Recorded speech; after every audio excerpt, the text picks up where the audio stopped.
ನಮಸ್ಕಾರ. ಇವತ್ತಿನ ಪತ್ರಿಕಾಗೋಷ್ಠಿ ಏನಂತಂದರೆ, ನಿಮಗೆಲ್ಲರಿಗೂ ಗೊತ್ತಿರುವ ಹಾಗೆ ಖಾಜಾ ಬಂದಿ ನವಾಜ್ ಅಂತೇಳಿ ಮುಕ್ಕಳಪ್ಪ ಅಂತೇನಿದಾನಲ್ಲ, ಗಾಯತ್ರಿ ಅನ್ನೋ ಹುಡುಗಿ ಏನು ತೊಗೊಂಡು ಹೋದ್ಮೇಲೆ ಇಲ್ಲಿ ಹುಬ್ಳಿಯಲ್ಲಿ ಕಿಡ್ನಾಪ್ ಕೇಸನ್ನು ಹುಡುಗಿಯವ್ರ ತಾಯಿಯವರ ಜೀವ ಬೆದರಿಕೆ ಮತ್ತು ಕಿಡ್ನಾಪನ್ನು ಕೇಸ್ ದಾಖಲಿಸಿದ್ವಿ. ಅದರ ಪರವಾಗಿ ಅದೆಲ್ಲ 164 ಸ್ಟೇಟ್ಮೆಂಟ್ ಮುಗಿದ ನಂತರ ಒಂದು ವಿಡಿಯೋವನ್ನು ವೈರಲ್ ಮಾಡಿದ್ದ ಅವನು. ಏನಂತ ಹೇಳಿದರೆ, ನಾನು ಮುಸ್ಲಿಂ ಧರ್ಮದ ಪ್ರಕಾರ ಕೊನೆ ಮಠ ಇರ್ತೀನಿ, ಹುಡುಗಿ ಹಿಂದೂ ಧರ್ಮದ ಪ್ರಕಾರ ಕೊನೆ ಮಠ ಇರ್ತಾಳೆ ಅಂಥೇಳಿ. ಇಲ್ಲೇ ನಾ ಯಾವುದೇ ರೀತಿಯಾದಂಥ ಲವ್ ಜಿಹಾದ್ ಮಾಡಿಲ್ಲ, ಮತಾಂತರ ಮಾಡಿಲ್ಲ ಅಂಥೇಳಿ ಅವನು ಹೇಳಿದ್ದ. ಬಟ್ ಇಲ್ಲಿ ನಮ್ಮ ಕಡೆ ಎವಿಡೆನ್ಸ್ ಇದೆ, ಅವನು ಯಾವ ರೀತಿ ಮತಾಂತರ ಮಾಡಿದ್ದಾನೆ ಮತ್ತು ಲವ್ ಜಿಹಾದ್ ಮಾಡಿದ್ದಾನೆ ಅಂತ ಹೇಳಲಿಕ್ಕೆ ಕೈಯಲ್ಲಿ ಉರ್ದುವಲ್ಲಿ ಖಾಜಾ ಅಂತ ಮೆನ್ಷನ್ ಮಾಡಿದ್ದಾನೆ. ಇದು ಮತಾಂತರವ, ಲವ್ ಜಿಹಾದ, ಏನಿದು?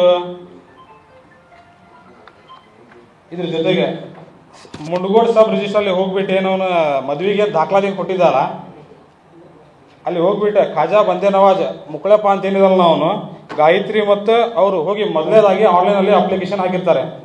ಅದು ಅಪ್ಲಿಕೇಶನ್ ರಿಜೆಕ್ಟ್ ಆಗಿರುತ್ತೆ. ಅದು ರಿಜೆಕ್ಟ್ ಆದಮೇಲೆ ಅವ್ರು ಏನು ಮಾಡ್ತಾರೆ, ಆಫ್ಲೈನಲ್ಲಿ ಏನು ಮಾಡ್ತಾರೆ, ದಾಖಲೆಗಳನ್ನು ಸಬ್ಮಿಟ್ ಮಾಡ್ತಾರೆ. ಅವನು ಮೂಲತಃ ಧಾರವಾಡ ಜಿಲ್ಲೆಯವನಾಗಿದ್ದು ಹೆಬ್ಬಳ್ಳಿ ಫಾರ್ಮ್ ಹೌಸ್ ಅಂತಂತೇಳಿ ಅವನದು ಆಧಾರ್ ಕಾರ್ಡಲ್ಲಿ ಮೆನ್ಷನ್ ಇರುತ್ತೆ. ಮತ್ತು ಹುಬ್ಬಳ್ಳಿಯಲ್ಲಿ ಗಾಯತ್ರಿ ಹುಡುಗಿ ಅನ್ನೋದು ಹುಡುಗಿದು ಧಾರವಾಡದ ಹುಬ್ಬಳ್ಳಿಯಲ್ಲಿ ಗಾಯತ್ರಿ ಅಂತಂತೇಳಿ ಅವ್ರದ್ದು ರೆಸಿಡೆನ್ಸಲ್ಲಿ ಇರುತ್ತೆ.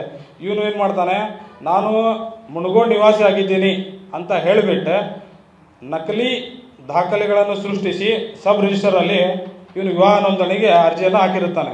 ವಿವಾಹ ನೋಂದಣಿ ಅಧಿಕಾರಿ ಏನು ಮಾಡಿರ್ತಾರೆ ಅಂದ್ರೆ, ಅವನಲ್ಲಿ ರೆಸಿಡೆನ್ಸಿ ಅದಾನೋ ಇಲ್ಲ ಅನ್ನೋದು ಚೆಕ್ ಮಾಡಲಾರ್ದೆ ಅವನಿಗೆ ಮದುವೆ ಪ್ರಮಾಣ ಪತ್ರವನ್ನು ಇಶ್ಯೂ ಮಾಡಿರ್ತಾರೆ. ಅದು ಯಾವಾಗಾಗಿದೆ ಅಂತಂತಂದರೆ 5/6/2025 ಇಶ್ಯೂ ಮಾಡಿರ್ತಾರೆ. ಇನ್ನೊಂದೇನು ಪ್ಲಸ್ ಪಾಯಿಂಟ್ ಅಂತ ಹೇಳಿದ್ರೆ, ನೋಟಿಸ್ ಇಶ್ಯೂ ಮಾಡಲಿಕ್ಕೆ ಏನವರು 1 ತಿಂಗಳ ಹಿಂದೆ ಕೊಟ್ಟಿದ್ರಲ್ಲ, 3/5/2025 12:43 ನೋಟಿಸ್ ಇಶ್ಯೂ ಮಾಡಿದ್ದಾರೆ. ಏನಂತ ಅಂತಂದರೆ, ಹುಡುಗ ಮತ್ತು ಹುಡುಗಿಗೆ ಅದರಲ್ಲಿ ಸಾಕ್ಷಿದಾರಗಳು ಯಾರು ಬಂದಿದ್ದಾರಲ್ಲ ಅವ್ರದ್ದು ಸೈನು ಕೂಡ ಫೋರ್ಜರಿ ಆಗಿದೆ, ಅವರು ಅಲ್ಲಿ ಬಂದೇ ಇಲ್ಲ. ಈ ನೋಟಿಸಲ್ಲಿರೋ ಸೈನ್ಗೂ ಮತ್ತು ಮದುವೆ ರಿಜಿಸ್ಟರಲ್ಲಿರೋ ಸೈನ್ಗೂ ವ್ಯತ್ಯಾಸ ಇದೆ.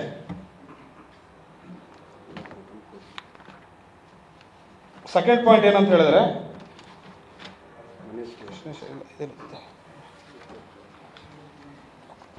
ವಿಶೇಷ ವಿವಾಹ ಕಾಯ್ದೆ ಅಡಿಯಲ್ಲಿ 1954ರಲ್ಲಿ ಏನು ಆದೇಶಿಸ್ತಾ ಇರುತ್ತೆ ಅಂದರೆ, ಈ ಕಾಯ್ದೆ ಅಡಿಯಲ್ಲಿ ಮದುವೆ ಆಗಲು ಉದ್ದೇಶಿಸಿರುವ ದಂಪತಿಗಳು ನೋಟಿಸ್ಗೆ ಕನಿಷ್ಠ 30 ದಿನಗಳ ಮೊದಲು ಕನಿಷ್ಠ ಒಂದು ಪಕ್ಷವು ವಾಸವಿರಬೇಕು ಅಂತ ಜಿಲ್ಲೆಯ ವಿವಾಹಾಧಿಕಾರಿಗಳು ತಮ್ಮ ಉದ್ದೇಶಿಸಿ ವಿವಾಹದ ಲೇಖನಿ ನೀಡಬೇಕಂತ ಇರುತ್ತದೆ.